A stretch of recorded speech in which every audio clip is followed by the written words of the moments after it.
Estimados amigos, ¿cómo están todos ustedes? Estamos a pocos días de una de las tragedias más grandes de la historia de Valparaíso. Efectivamente, en 1866 Valparaíso fue bombardeado. En 1906 fue terremoteado y ambas tragedias hasta la época eran la mayor sufrida por nuestra ciudad. Pero sin duda, este gran incendio que dañó 6 cerros y algunos de ellos en forma absoluta se constituyen, a juicio de muchos, la historia todavía evaluará en un tiempo más, es la tragedia más grande que ha vivido esta ciudad, con más de 2.500 casas destruidas, más de 10.000 damnificados, en fin, una tragedia de proporciones. Así que damos inicio a este 7º programa de Piensa Valparaíso, programa de radio en Radio Valparaíso, que tiene por finalidad cosas muy simples pero muy importantes para nosotros: lograr el desarrollo sustentable de nuestra región poniendo el énfasis en la calidad de vida, aportar a la descentralización del país y fortalecer el control democrático y la participación ciudadana. Todo esto generando ideas, propuestas, mesas de trabajo, discusiones, es decir, generando capacidades locales contra este centralismo tan agobiante que viene debilitando a las regiones y al país desde hace muchísimas décadas. Hoy día, insisto, en un programa bastante especial. Estamos a pocos días del gran desastre y, por cierto, nos vamos a referir a él junto a Gonzalo Cauli. A Gonzalo ustedes lo conocen. Gonzalo acaba de terminar su periodo de consejero regional en el gobierno regional. Es un destacado líder de opinión de Valparaíso, director de la corporación La Matriz en nuestro barrio Puerto, en la Fundación Piensa, un destacado colaborador quien además está a cargo, es el presidente de nuestra mesa de desarrollo del barrio Puerto, entre muchas otras cosas. Así que con Gonzalo hoy día vamos a conversar con un par de invitados tremendamente importantes. Invitados que no solo son arquitectos destacadísimos, sino que además tienen una muy estrecha vinculación de mucho tiempo con la ciudad, la conocen muy bien y queremos hablar con ellos de el Valparaíso que viene. Ya fue la catástrofe. ¿Qué viene para después? ¿Qué viene en el mediano y largo plazo? ¿Cómo repensamos? Primero, para que no vuelva a ocurrir, y segundo, para seguir insistiendo en el desarrollo integral de nuestra ciudad tan especial, tan multifacética. Así que nos encontramos con Roberto Barría. Roberto, ustedes lo conocen, destacado arquitecto, profesor de la Escuela de Arquitectura de la Universidad de Santa María, de la cual además fue su director, y fue el último director del PRDV, esa sigla que poca gente entiende o conoce y todos conocemos como el Plan BID, que fue este proyecto del gobierno de Chile en conjunto con la Municipalidad del Paraíso para poder aportar a la ciudad en cuanto a su desarrollo y a su fortalecimiento de capacidades para velar por el sitio patrimonial declarado por la UNESCO, entre otras finalidades. Así que se encuentra con nosotros Roberto Barría y se encuentra también Alberto Teixidó. Me dicen que es Teixidó. ¿Teixidó? Si lo pronuncia en catalán es Teixidó. Teixidó. Alberto también es una persona muy vinculada a la ciudad.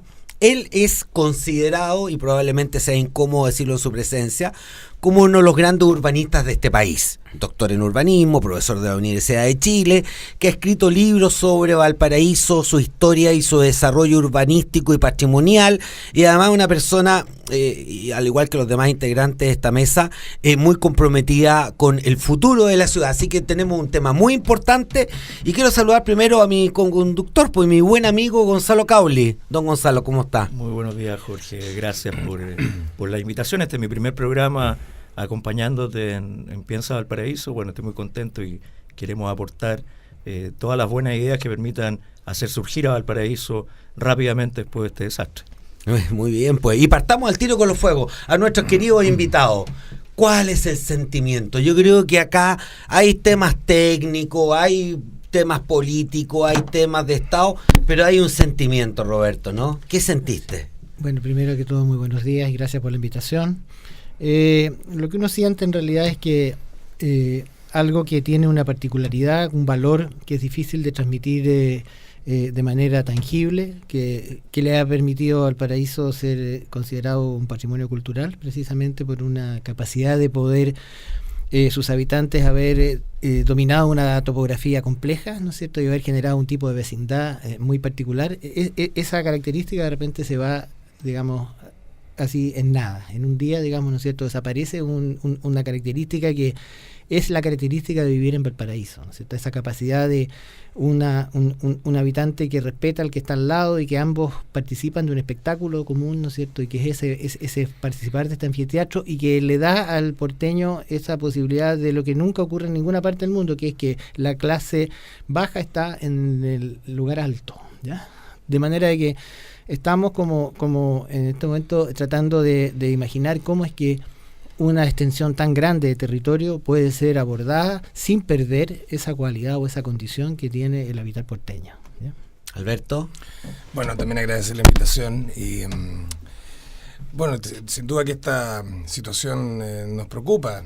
Sabemos que Valparaíso ha estado en la discusión desde hace ya mucho tiempo con diversos temas, dentro de los cuales se demuestra cierta despreocupación de la autoridad por resolver gran parte de sus problemas. En este caso puntual, el incendio también nos permite constatar advertencias previas, imposibilidades de la institucionalidad actual, coordinaciones metropolitanas que no han permitido la previsión de situaciones como esta, y yo preferiría, entrando a la contingencia, digamos, entender que aquí se están produciendo paralelamente a manifestaciones humanitarias notables, ¿cierto? También urgencias de discusión sobre la ciudad. El debate en el que hemos participado desde distintos frentes, que intenta plantear la discusión sobre mejor ciudad y que tiene a Valparaíso como el caso, y que, como lo hemos visto hace años atrás, ¿cierto?, en relación a su borde y hoy día en relación a sus cerros, genera una pregunta tremenda sobre cómo vamos a reconstruir esta situación. Si podemos reconstruir aún sin conocer bien cuáles son los deterioros que realmente se han producido, y por lo tanto seguimos en una posición bastante activa, diría yo, alerta, de entender que el proceso que se viene ahora es realmente una oportunidad de no repetir los errores del pasado, y que frente a eso vamos a tener que estar muy atentos a plantear posiciones. Por lo tanto, la catástrofe también es una oportunidad de cambio y probablemente de dejar gran parte de las malas costumbres y los lugares comunes, ¿no? Y vamos a hablar de eso como posibilidad, aunque parezca teórica, pero también intentando reconocer las particularidades del territorio y su gente. Sí, yo quiero hacerles una pregunta, aprovechar estos distinguidos invitados, que tiene que ver con la convocatoria del día de hoy. ¿Qué pasa después? ¿Qué es lo que se debate? ¿Se debate el perímetro de los 6-7 cerros siniestrados? ¿O se entra a este debate profundo sobre Valparaíso? Hace unos días escribí una columna donde decía, bueno, hagamos una precisión y una distinción entre la solidaridad, que este acto de desprendimiento que estamos viendo de manera notable cómo se está desarrollando, no solo en Valparaíso, sino que en Chile, y lo que es la justicia, que es un acto de reparación.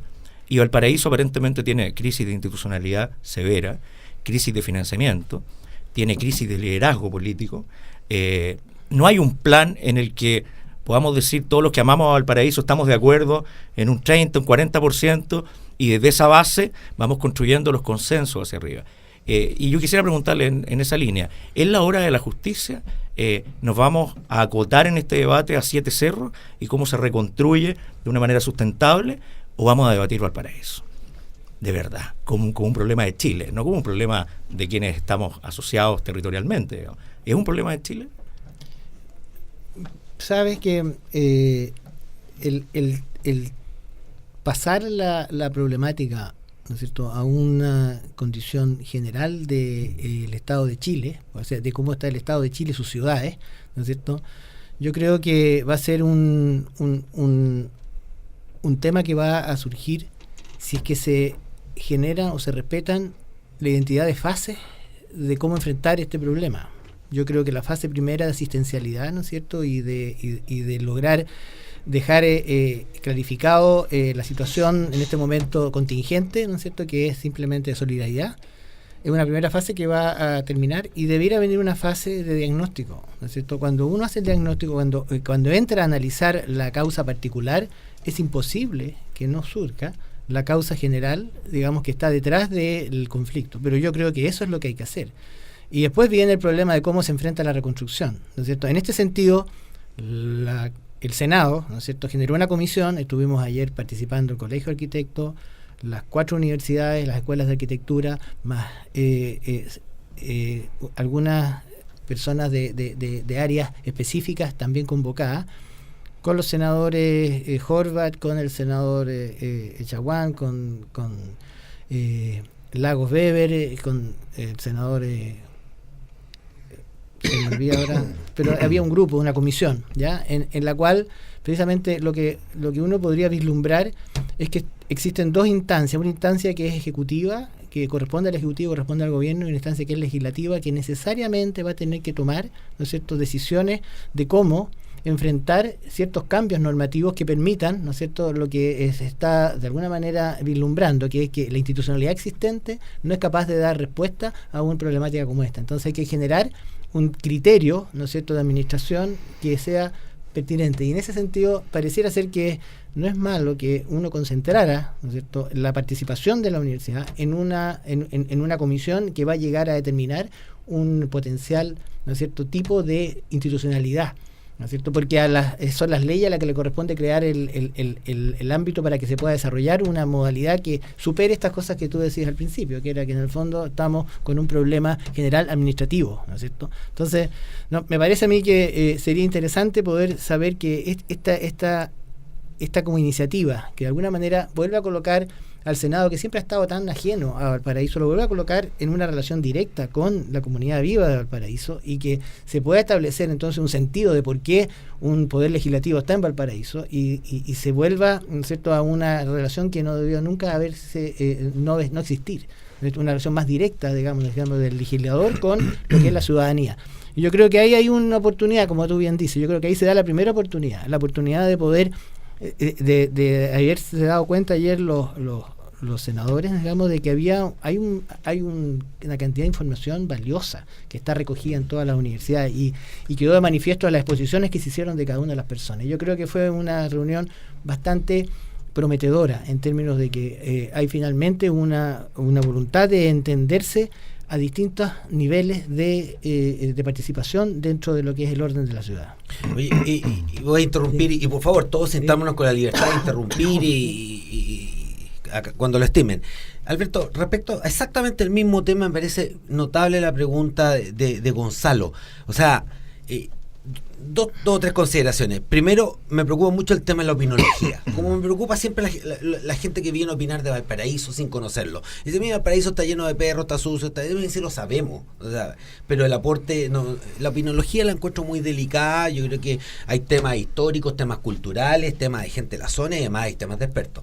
Pero volviendo al mismo eje de la conversación de recién, el 75% de los habitantes de Chile viven en los siguientes centros urbanos: Iquique, Alto Hospicio, Antofagasta, Calama, Coquimbo, La Serena, Viña del Mar, Valparaíso, Santiago, Concepción, Talcahuano, Temuco, no me acuerdo cuál, y Puerto Montt, Puerto Bar, y Padre Las Casas y Puerto Montt, Puerto Bar. El 75% de los chilenos viven en 8 grandes ciudades, digámoslo de un modo genérico. Esto va creciendo, va a llegar en los próximos años a un 80%. O sea, el problema de Chile son las ciudades, y no hay política respecto a ciudades, no hay preocupaciones. Nosotros en la Comisión Asesora Presidencial de Descentralización ya planteamos el tema de los alcaldes mayores que velan el desarrollo urbanístico de estos macros, y todavía se sigue hablando en Chile una cosa terrible de Santiago y las regiones, como si las regiones fueran un ente que nació así. No sé, San Antonio no nació junto a Valparaíso, tiene historias distintas. San Antonio está vinculado a Melipilla, está vinculado a otras cosas, y entonces esto requiere, tal como lo decía Roberto ante la pregunta de Gonzalo, requiere una mirada de país respecto a sus centros urbanos. Bueno, yo creo que por supuesto la invitación de estas temáticas, a ver, Valparaíso, guste o no, acaba de tocar fondo. O sea, lo que está pasando hoy día es claramente la condición más inaceptable de una ciudad en que se autodestruye por distintas omisiones, ¿no?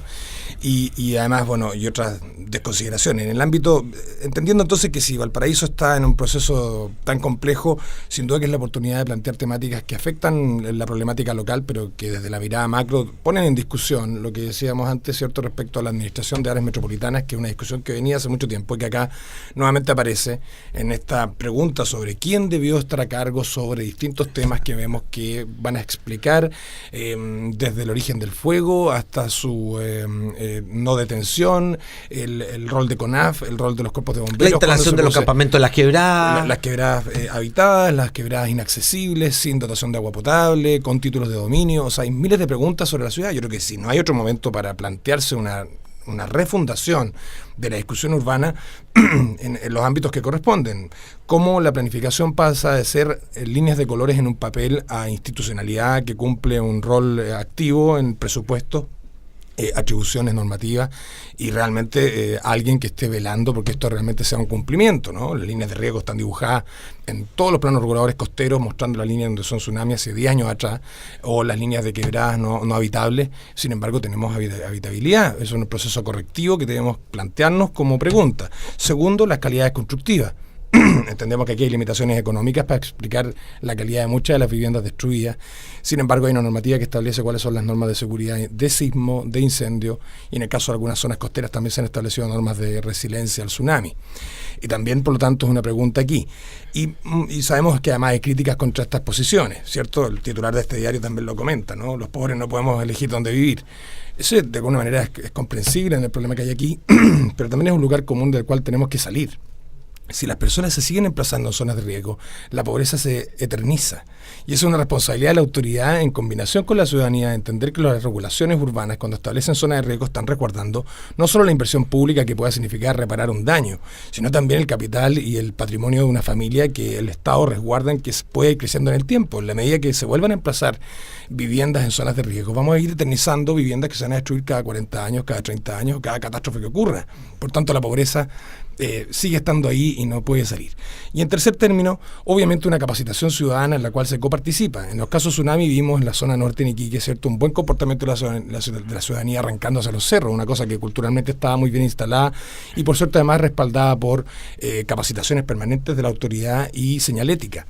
Pero si lo vemos en el caso del 27F del Sur, el comportamiento fue distinto, ¿cierto? No hubo gente que no supo que lo que había que hacer después de un terremoto fuerte era arrancar a los cerros, ¿no? Y en el caso de un incendio de quebrada o una inundación de quebrada, también debiéramos comenzar a incorporar factores o capacitaciones dentro de las cuales la ciudadanía sabe algo que hacer antes de la llegada de los sistemas formales de emergencia, ¿no? Y aquí hay ejemplos, ¿cierto?, en cuanto a la limpieza de quebradas, a la existencia de redes secas o a la existencia de redes de incendio propias de los barrios en los cuales hay una coordinación que permite actuar, ¿no? Aquí, de algún modo, nos enfrentamos siempre a situaciones, y es fácil también decirlo posteriormente al desastre, ahora todos sabemos lo que había que hacer, ¿no? Pero pese a eso, de esto es de donde podemos sacar las lecciones que permiten refundar una discusión local, pero que finalmente pone en discusión esta gran problemática de la planificación en el papel y cómo se traspasa realmente a los cambios reales de la ciudad. Y muy cortito, Roberto, y por lo mismo que está diciendo, señalando Alberto, más allá de los problemas entre bertonianos y wanderinos, que ¿a ti te parecería, porque hay un trasfondo político en el tema, los alcaldes de elección directa no hacen cosas impopulares en periodos tan cortos, pero un alcalde mayor que en otros países funciona, ¿te hace sentido a ti? Sí, o sea, lo que ocurre es que lo que a mí me parece que es difícil de congeniar es el plano teórico con el plano real de posibilidades, ¿ya? Cuando uno analiza las estructuras administrativas como están hechas y las intuiciones que tiene, hay poderes detrás, ¿ya? Y por lo tanto la definición de una persona que va a tomar el poder de otros, ¿no es cierto?, y que va a pasar por una legislación, teóricamente es una cosa que se puede decir y puede funcionar. Prácticamente parece bastante difícil poder llegar a establecer los consensos para que poderes de ciertas entidades pasen a otra persona, digamos, ¿no es cierto?, que toma esos poderes. Yo creo Nadie entrega el poder voluntariamente, ¿no? Exactamente. Por lo tanto, por eso te digo que parece razonable, pero es un proceso que si no se dio culturalmente, es muy difícil imponerlo, ¿no es cierto?, por una norma. legislativamente. Ese es el problema. O sea, porque nadie puede pensar que no es mejor que alguien tenga toda la administración, pero también hay una concentración de poder que también es peligrosa. O sea, porque quien adquiere esa condición, tú la piensas desde el favor que establece para lo que es el territorio, digamos, legislado o dominado por esta decisión. Teóricamente funciona y es lo razonable de pensar, porque en este momento en un metro cuadrado de espacio público tienes decisiones de la municipalidad, decisiones de servicio, decisiones de transporte, decisiones de las empresas proveedoras de energía. Entonces, en el fondo, eso es el problema que está ahora. No hay cómo ponerse de acuerdo en este momento en qué cosa hacer, porque resulta que tienes que poner de acuerdo 5, 6 o 7 agentes que están sobre el mismo espacio, teniendo tu visión sobre él.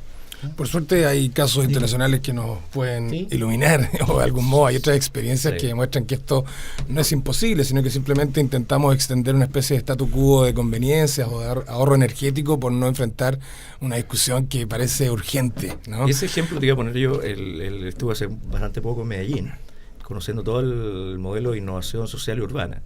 Y en este tema en particular, tienen una zona que es la región, Antioquia. Exactamente, o Antioquia. Antioquia, tiene toda la razón. Como me corregían los paisas a mí. Antioquia. Yo decía Antioquia y me corregían ellos mucho. Es. Y ellos tienen una serie de departamentos, entre ellos Medellín. Y sesiona el gobernador, que es el precursor, anterior alcalde de Medellín, Fajardo, sesiona con todos los alcaldes. Y en medio ambiente, en transporte, en residuos. Y hay una cuarta variable. Nadie puede tomar una decisión sin comunicársela a otro. O sea, se toma en una mesa común, porque se entiende que esos son los problemas de la macroescala. En la macroescala metropolitana, esos 8 centros que están hoy día en Chile funcionando. Y me recordaba, mientras Roberto decía, de un seminario en que llegaron los españoles, los italianos y los franceses a contarnos toda nuestra experiencia de regionalización en el Palacio Vergara el año 2001. Y yo tengo ese libro ahí. Yo estaba en la universidad en esa época. Yo estaba en el colegio en ese momento. Yo creí que todavía no había nacido. Y me recordaba que son los mismos temas que estamos debatiendo. Entonces, Alberto decía muy bien, parece que tocamos fondo. Y hay que entrar a un debate potente y fuerte sobre la institucionalidad que rige las ciudades. Roberto decía muy bien. O sea, de ahí yo creo que hay un tema que para explayarse. Hay 10 instituciones que actúan sobre el mismo territorio.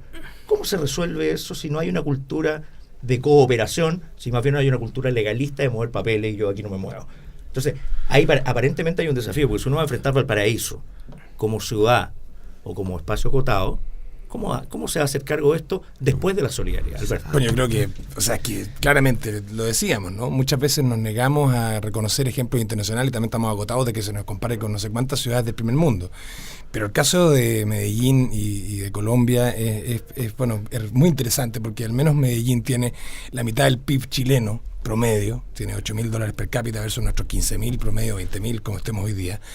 Sin embargo, pese a que la barrera económica de esta cifra, que es bien brutal solo como análisis inicial, demuestra que han tenido una capacidad administrativa de cambiar lógicas de comportamiento interno notables, ¿cierto? Además de las amenazas sociales de narcotráfico y violencia, que eran gran parte de las amenazas, ¿cierto? Un involucramiento de la ciudadanía que no mira el problema político de la vereda del frente y lo observa, sino que se hace parte del proceso.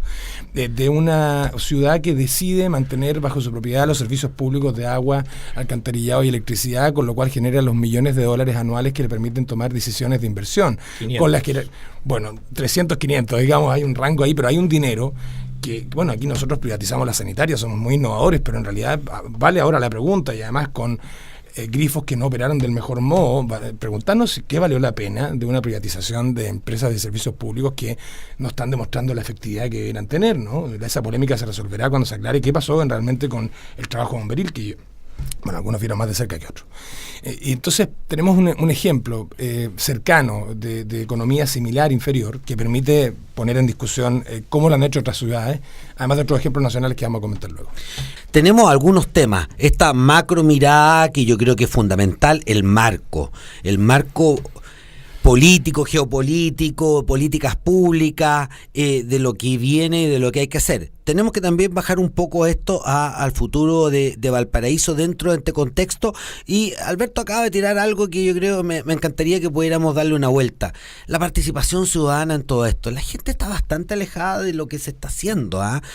Son algunas élites normalmente santiaguinas, excepcionalmente locales, que toman decisiones respecto a sus ciudades. Nosotros teníamos, un presidente Lagos que se le ocurrió hacer un acceso sur, una presidenta Bachelet, ahí recordaremos algo, un presidente Piñera que tenía otra, pero estamos hablando del presidente de la República, muy típico de Chile, ¿eh? Nosotros tuvimos un presidente que levantó La Serena porque él era de La Serena, Gabriel González Videla, ¿no es cierto? ¿Cómo participa la ciudadanía? Porque si la ciudadanía no siente que la ciudad es problema de ellos, va a seguir tirando la basura a la quebrada, porque el problema que limpia es de otro, no es de ellos. Mientras ustedes escuchaban a nuestros grandes auspiciadores, especialmente el Banco Internacional, que cuando le contamos de este proyecto dijo: nosotros queremos estar ahí apoyando este programa, obviamente en Radio Valparaíso, qué mejor nombre para una radio, ¿no es cierto?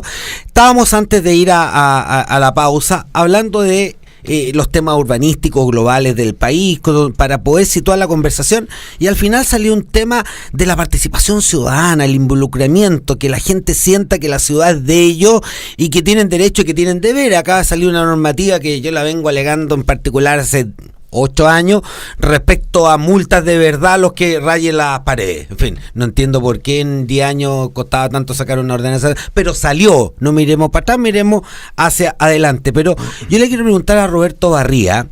Ustedes se recuerdan, Roberto Barría, Alberto Texió, en conjunto con Gonzalo Cauli, estamos en esta conversación. Roberto fue el director del Plan de Recuperación Urbana de Valparaíso. Yo creo que la experiencia, a mí me tocó conocerlas de cerca, así que puedo hablar con mucha propiedad de esa tarea. Es la experiencia de participación ciudadana más grande que se ha hecho en Valparaíso, de que yo tenga conocimiento, de levantamiento ciudadano, de levantamiento de información.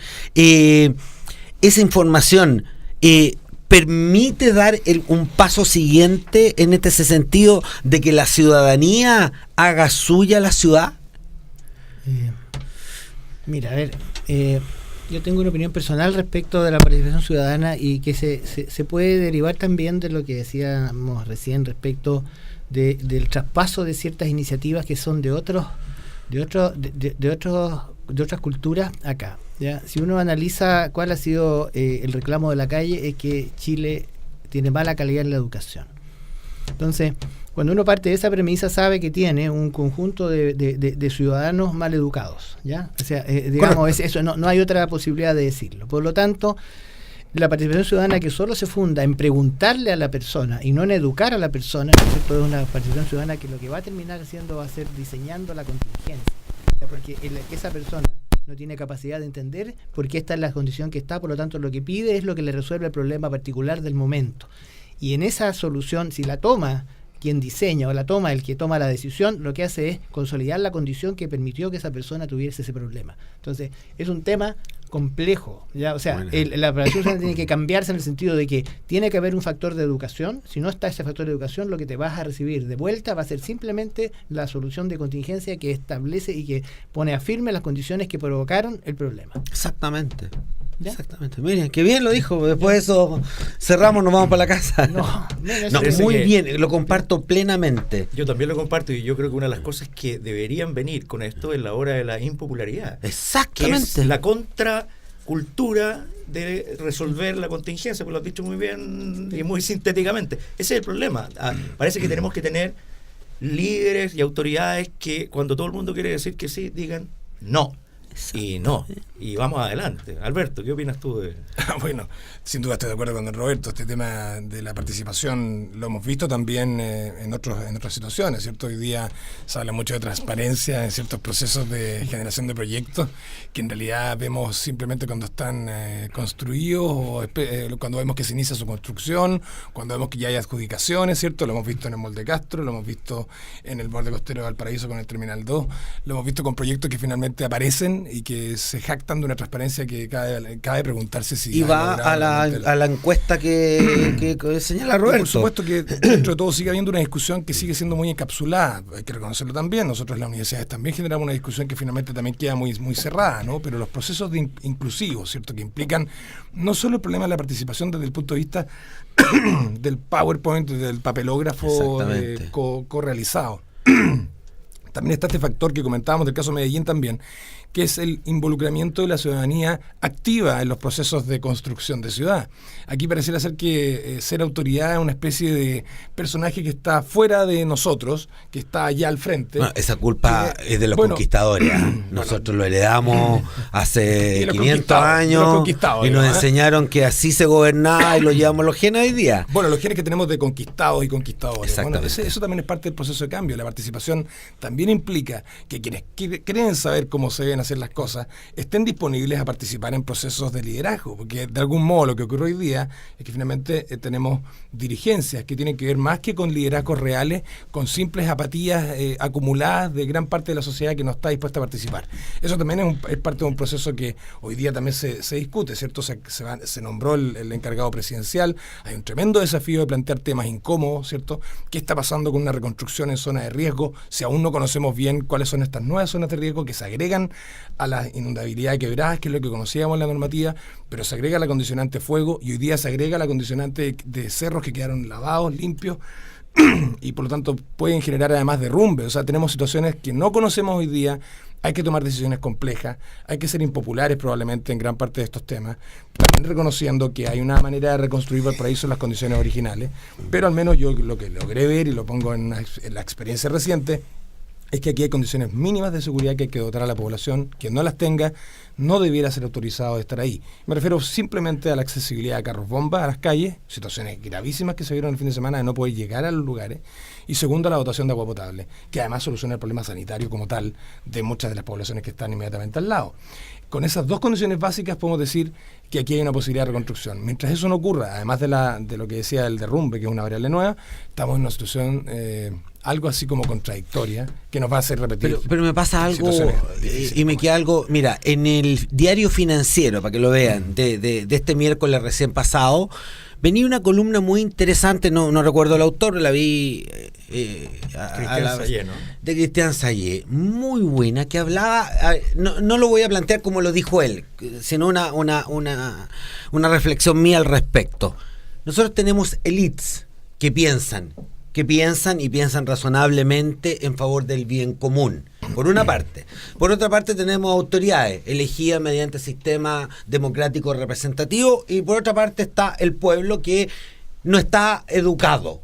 Y tú lo has dicho, porque si no, no haríamos una reforma educacional. O sea, en Chile no reconocer eso sería hoy día la contradicción más grande de la historia, ¿no? Vamos a hacer la reforma tributaria más grande porque no hay buena educación, entonces reconozcámoslo. Y me parece notable ese comentario. Pero lo que dice Sayé, y juega con esto un poco, es ¿por qué si las élites logran ciertos consensos, los expertos, los técnicos, las autoridades no concuerdan y pasan como dos mundos en paralelos que no se comunican, y lo que llega en definitiva a esta masa o población no educada es el lenguaje directo simple de la proclama y de la necesidad inmediata? ¿Cómo se puede hacer que este pensamiento consensuado de los académicos, los investigadores, la gente con esto políticamente es transversal por lo demás? Aquí no estamos hablando respecto a ninguna tendencia en concreto. ¿Qué pasa con nuestra élite? ¿Por qué han perdido la comunicación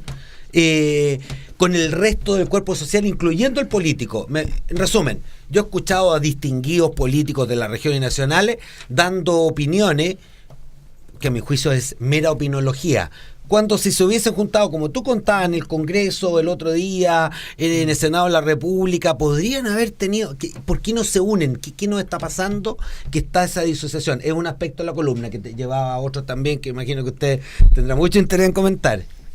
Mira, a ver, voy a dar como una pequeña vuelta para dar una explicación que puede no ser digamos, tan efectiva, pero cuando me tocó estar en el programa de recuperación y desarrollo urbano de Valparaíso, cuando por primera vez me toca liderar un proceso que está bajo un criterio de administración pública, tú te das cuenta que la idea que es capaz de consensuarse en la élite para que llegue a ser proyecto tiene un paso burocrático infernal, ¿ya? O sea, cuando tú tienes que en la idea que surge primero un fiscal te diga que sí estás habilitado para generar esa idea, ¿no es cierto? Aunque la idea sea buena, pero tiene que estar las condiciones legales que te permiten a ti plantear la idea, después que venga un Mideplan que te dice que en realidad la rentabilidad social está acreditada y que no es subsidio, y que después tú vayas a Contraloría para que genere el decreto, o sea, para que genere el convenio que permite que el ministro después firme el decreto. Cuando tú tienes todo ese paso, te das cuenta que el político, ¿qué es lo que hace? Si tiene que depender de eso, no depende. Por lo tanto, salta y va a la medida que le dé un rédito de respecto. Entonces, esto lo comentaba, no me acuerdo quién, pero respecto a que personaje que tenía contacto con las esferas que se relacionan con la OCDE, te dice que el sistema administrativo nacional hace perder 2 o 3 puntos de crecimiento al año a Chile por un problema de burocracia. Entonces, te quiero decir es que eso, a mi juicio, explica. Tú tienes una comunidad, como te digo, mal educada, tienes una elite que piensa y tienes un sistema administrativo que te hace que la iniciativa se demore, ¿no es cierto?, un tiempo que no es capaz esa contingencia de soportar. Estás en un problema complejo. Bueno, eso ha provocado, de hecho, entre otras cosas, la degradación de la política, porque la política tiene que atender la contingencia, claro. Por lo tanto, no piensa en la macro solución y en articular esas macro soluciones. Sí. Y ahí estamos. Hay un tema puntual que tiene que ver con esta discusión, que es la pregunta que yo les quería hacer, que está directamente conectada y que tiene que ver con estos 7 cerros. La pregunta es, ¿relocalización? ¿Reconstrucción en el lugar? Porque eso tiene que ver con los ritmos políticos, finalmente. Porque hay problemas que se tienen que resolver. Se resuelven durante este gobierno municipal, durante este gobierno nacional y regional, se resuelven a largo plazo. Los tiempos políticos van, de alguna manera, a determinar esos tiempos administrativos y las soluciones de fondo. Entonces, ¿qué es lo que hace uno? ¿Va a relocalizar atendiendo el déficit del mercado de suelo? ¿Va a reconstruir el mismo lugar con participación ciudadana? Es una pregunta complejísima, pero creo que es lo que viene después de la solidaridad. Lamentablemente está ocurriendo, pese a lo que vamos a decir aquí, ya ocurre. O sea, esta situación se va a reparar de modos en los cuales se va a mostrar esta disociación entre lo que podamos opinar desde la élite hacia las políticas públicas que realmente se van a aplicar. Eso es el tremendo desafío y sigue siendo lo que suponemos dejar el subdesarrollo atrás, ¿no? Porque estas actitudes son demostración de esa pérdida energética tremenda que claramente debe tener efectos sobre el PIB y sobre el crecimiento económico del país, aunque no lo vemos porque es una situación que está algo camuflada. Yo, igual comentando lo que ustedes decían antes, yo preferiría hablar, no sé si de la masa maleducada, yo hablaría más bien de una masa que está educada de otro modo, ¿eh? Porque para mí pero es una metáfora a mi juicio muy bien. Pero es bueno tenerlo presente porque, sí, claro. Porque alguien se puede sentir con este programa, no, pero sí, en el contexto yo creo que hay otra riqueza ahí que ni sospechamos. Muchas veces hacemos prejuicios desde fuera de esto, pero yo entiendo, no sabrán quizás hacer ciertas maniobras matemáticas o algunas condicionantes que la PSU les puede exigir, pero probablemente tenemos ahí una oportunidad también que obviamente no lo estoy validando porque también ahí hay muchas malas costumbres, ¿no? El hecho de llegar y reconstruir, para tocar el tema que tú estás citando, por simple costumbre, es lo que decíamos antes, yo planteaba la eternización de la pobreza. Si las personas quieren salir de la pobreza, que es la queja con la cual explican o tratan de explicar esta relocalización rápida, están simplemente repitiendo el error de volver a perder patrimonio en pocos años más, por otra razón de riesgo que desconocemos. Por lo tanto, pregunta precisa, ¿reconstrucción o relocalización? Yo diría ambas cosas.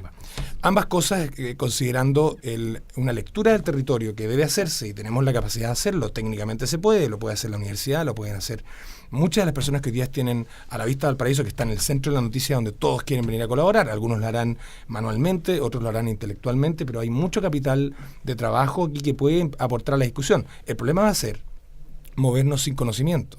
Y de algún modo lo que está pasando hoy día, la amenaza de la presión electoral, de algún modo esta cosa media cortoplacista, de decir vamos con la solución inmediata, entendiendo que hay graves problemas que deben ser solucionados y viene un invierno duro, viene un invierno que además va a generar lluvias que van a arriesgar el comportamiento de las quebradas porque se van a inundar de otro modo. Una quebrada con vegetación y con fundaciones de vivienda se comporta de un modo distinto a una loma lisa, ¿no? Y eso implica un riesgo que ya se anunció, que es que el próximo invierno van a haber aludes y van a haber caídas de material distintas al invierno pasado porque el comportamiento de la quebrada es distinto, además del problema del fuego, que no está considerado aún en las normativas.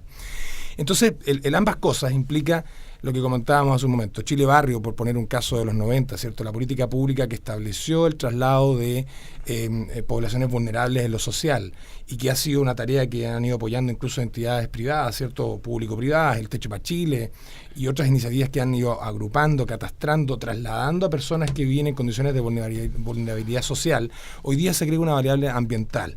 La vulnerabilidad de ciudadanos que habitan sectores que son riesgosos implica un catastro y implica una política pública nueva que mezcla este enredo administrativo entre municipios, seremías y Estado central, ¿cierto?, con presupuestos que permiten ir actuando en relación a esto. Por tanto, lo que sí parece pertinente y lo que sí parece necesario de plantear como con un golpe en la mesa es que no debiéramos actuar sin conocimiento en cuanto a los riesgos que tenemos hoy día en ciertos lugares de los cerros.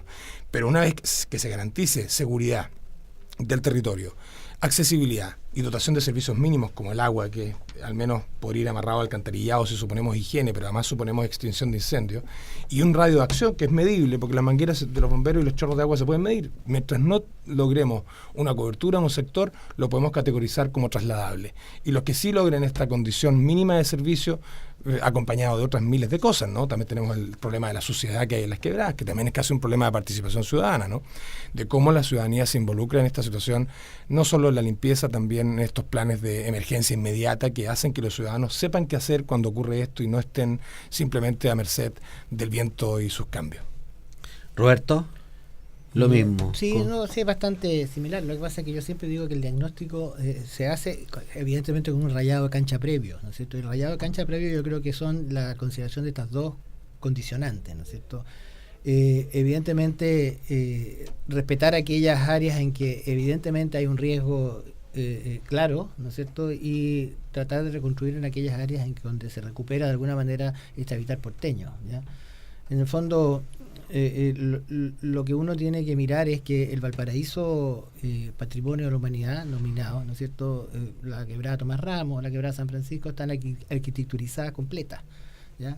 Entonces diríamos que es posible, ¿no es cierto?, generar una solución que te permite replicar ese hábitat porteño que es el que le ha permitido a Valparaíso ser, ¿no es cierto?, patrimonio. Lo que ocurre es que los recursos para eso es muy difícil encontrarlo.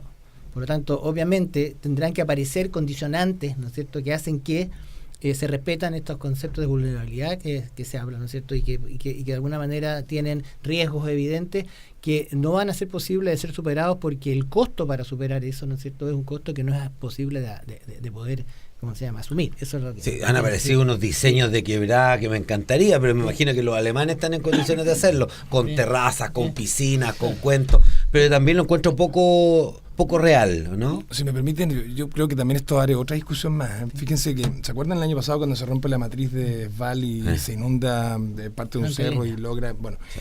En ese momento estábamos en la polémica y todavía sigue estando, aunque está un poco olvidada por estos días. Ojalá que no nos olvidemos de esta discusión, como tampoco nos olvidemos de Alto Hospicio y Iquique en sus propias condicionantes. Tenemos urgencias nacionales de este tipo.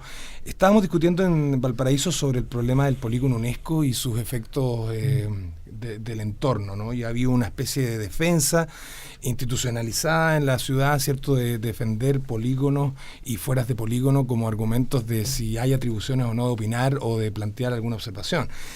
La salida de agua del año pasado y el incendio de hoy día demuestran una vez más que la lógica poligonal no corre, porque claramente aquí el fuego podría haber llegado a situaciones de zona patrimonial sin problema. Sin problema. Igual que el agua, igual que el efecto visual de una muralla de contenedores. Bueno, esos efectos. De algún modo esto también nos abre la visión a esta ciudad del futuro que estamos discutiendo. ¿Cómo vamos a ir trabajando estas condiciones? El patrimonio, ¿cierto? UNESCO acaba de manifestar su interés por colaborar con Valparaíso y con Humberstone, planteando una colaboración a sus sitios de patrimonio.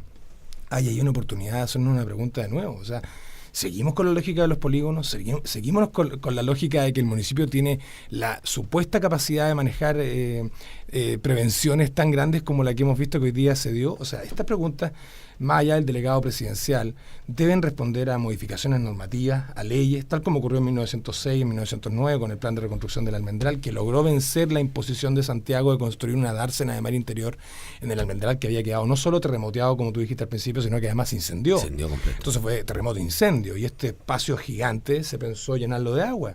Y eso vino el presidente de la República a decirlo. ¿Y qué pasó aquí en la ciudadanía? Dijeron que no. Bueno, y se opusieron, y hubo marchas, y hubo quejas en defensa del gran puerto nuevo que finalmente se ejecutó desde 1911 en adelante hasta el fin del Molo de Abrigo en 1931. Entonces tenemos una ciudadanía harto más participativa, por cierto. Y probablemente sin marco regulatorio, sin atribuciones del municipio. Bueno, y además, obviamente un municipio que se creía en un proyecto y además planteó proyectos que superan toda lógica, Mideplan o de ficha EBI o de postulación. Es que ahí nos mataron las regiones. Y no estaba Twitter tampoco. Sí, es que nos mataron las regiones. Esa es la época en que las ciudades valían y eran importantes. Hoy día nos transformaron en regiones y somos la quinta. ¿Qué pérdida de identidad más grande? ¿Qué es la quinta o la octava o la primera? No tengo idea. Ahí hay un tema que hay que recuperar, la identidad de todas nuestras ciudades. Y además, como dijo Lucas, que hay dos tipos de ciudades, ¿no es cierto? Quillota. Y todas las demás. No, las que se parecen a Valparaíso y las que son como Quillota. Pero hay un tremendo tema ahí, porque la autonomía regional de algún modo se va a lograr por voluntades de personas, pero también tiene que ver con la legalidad que rodea este tema. Y sin duda que aparece la necesidad de reconocer que la elección directa de cores y la elección directa de intendencias apostando al futuro es probablemente el paso, con atribuciones presupuestarias, de realmente generar este refuerzo de la localidad y las decisiones regionales en vez de las imposiciones del nivel central, que claramente aquí han tenido un conflicto tremendo en, no sé, por poner dos casos, ¿cierto? Empresa portuaria, CONAF, por poner dos casos para citar lo que ha pasado estos últimos días. Vuelvo a la pregunta original, digamos, que les hice. ¿Valparaíso es de los porteños o Valparaíso es de Chile?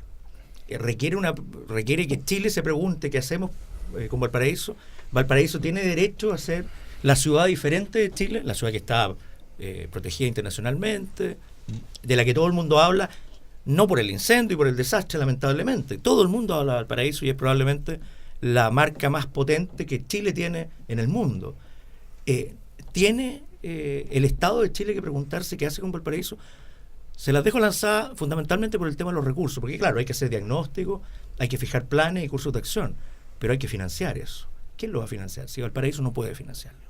Lo financia el Estado de Chile. Hay un gran acuerdo del país, que esta es, como yo digo coloquialmente entre amigos, es nuestra pequeña Venecia. ¿La vamos a llevar a ese estándar? ¿O nos vamos a acotar en el diagnóstico a las posibilidades reales que la normativa y los recursos actuales nos indican? Ahora, ¿cómo le explicamos esto a Talcahuano? Que Valparaíso sea una ciudad especial en Chile. Que me perdonen los amigos de Talcahuano, sí. Pero en Nueva York, en Venecia, en Europa, en Asia, en Estados Unidos se habla de Valparaíso. Sí, sin duda. Eso es. Valparaíso es patrimonio de la humanidad. Está protegida por UNESCO porque tiene determinadas características, condiciones, historia. Eso lo hace particular.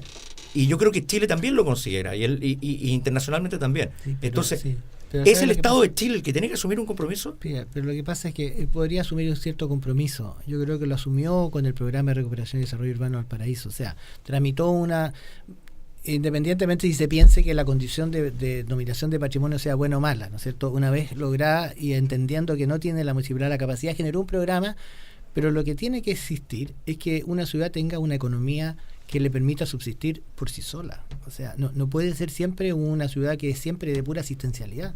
Entonces, lo que se pensaba con el recurso era que iba a haber la capacidad de generar una capacidad de gestión que recuperara una economía de Valparaíso. Porque Valparaíso, cuando fue grande, es porque su economía la sustentaba. Obvio. Yo plantearía que, Valparaíso es lo que nos convoca hoy día.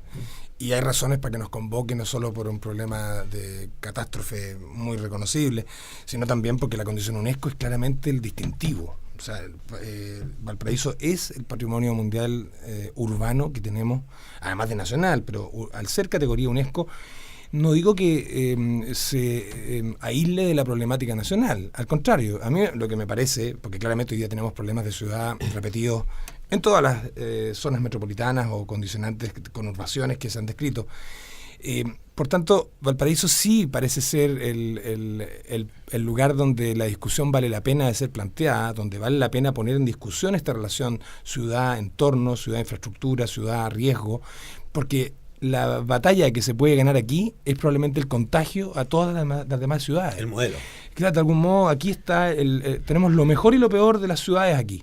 Tenemos desde los palacetes del siglo pasado, ¿cierto?, al Molo de Abrigo, la gran obra de ingeniería del siglo pasado, hasta basurales y la mayor cantidad de campamentos. Es nuestra realidad nacional. Somos parte de la OCDE, pero somos la cola de la OCDE. Somos el país más desigual. Cuando analizamos desigualdad, ponemos planos de ingresos para ver dónde viven los ricos y los pobres y vemos los bolsones cómo están agrupados. Valparaíso es algo así como el resumen de todas nuestras mejores y peores cosas. Por lo tanto, ganar una discusión aquí donde cambian las prioridades, donde cambian las malas costumbres, es probablemente iniciar el cambio del país en su legislación y en la creatividad de sus autoridades para decir que esto debe cambiar. Perfecto. Estimado amigo, se nos está acabando el tiempo. Aquí yo habría pedido unos pisco sour, unas cositas para picar y le aseguro que habríamos estado todo el día. Pero, y para nuestros auditores ahora, para nuestros ciudadanos que no tienen ese nivel que nos gustaría de formación, en 2 palabras, terminada la solidaridad, ¿qué viene? A mi juicio, que logre establecerse la comunicación entre la población, entre las juntas de vecinos y el gobierno. Que van a quedar enfrentadas por sí, no hay cómo evitarlo, pero que se tiendan los puentes para que se entienda que ambos se necesitan, ¿ya? En una etapa para que no surja un conflicto, ¿no es cierto?, que agrave toda la situación. Perfecto. Mientras estábamos en los cerros trabajando por detener esta barbarie, digamos, de fuego incontrolable, nos hacíamos la pregunta de si íbamos a ser solidarios solamente por un rato o realmente íbamos a ser solidarios por unos buenos años o décadas, ¿no? Y ahí hay un debate sobre la reforma tributaria que también se pone sobre la mesa, ¿no? Y la descentralización. Por supuesto que sí. Yo diría, obviamente aquí, plan de reconstrucción, legalidad sobre lo que ocurra en las decisiones y transformaciones normativas. Obviamente, y como lo hemos planteado en todos los ámbitos, este Valparaíso que toca fondo es un Valparaíso sistémico, ¿cierto? Es un gran Valparaíso donde Wanderers y Everton quedan en una especie de selección macrocomunal, digamos. Esta cuestión es una sola cosa, en la problemática mayor requiere un ajuste. El alcalde mayor que venía como discusión de Santiago con sus 30 y tantas comunas descoordinadas donde una ciclovía no puede pasar de un límite a otro o una bicicleta arrendada no puede cruzar porque hasta ahí llega su arriendo, o sea, torpezas del sistema que hoy día se trasladan a una región dentro de la cual se han demostrado dónde están las deficiencias, pese a que muchos no quieren aceptarlo o tratan de defender bajo otras lógicas distintas al sentido común, supongo, que esto no debe cambiar. Acá hay un desafío de cambio que lo vamos a seguir presionando porque, como digo, la pelea de Valparaíso es probablemente el contagio a poner la ciudad en la agenda pública y poder generar una transformación que finalmente beneficie a todo nuestro país. Don Gonzalo, su palabra de cierre. No, yo quiero decir solamente sobre el día después que necesitamos liderazgo claro, liderazgo que genere certidumbre, no promesas. Yo creo que es muy importante generar certidumbre, pequeños pasos que se vayan cumpliendo para que la gente tome consideración y tenga confianza respecto a lo que viene, y participación ciudadana, como señaló Roberto, que es fundamental. La gente tiene que ser actor central en este proceso. Estimado amigo, estamos para variar pasadísimo en el tiempo. Solo a modo de despedida, ha sido trágico, un dolor tremendo para todos aquellos que amamos Valparaíso, pero estamos pensando. Probablemente cada día vamos a estar más inteligentes y pensaremos mejor y pensaremos más con la gente y pensaremos más coordinadamente, pero estamos pensando, de eso se trata, y ese sentido este programa, del cual al menos yo termino muy contento. Yo creo que es un gran aporte de nuestros invitados y de nuestro co-conductor. Que tengan, desde mi perspectiva y con mucho respeto para todos quienes no la tengan, una muy feliz Pascua de Resurrección, y nos vemos la próxima semana en nuestro programa Piensa Valparaíso en Radio Valparaíso.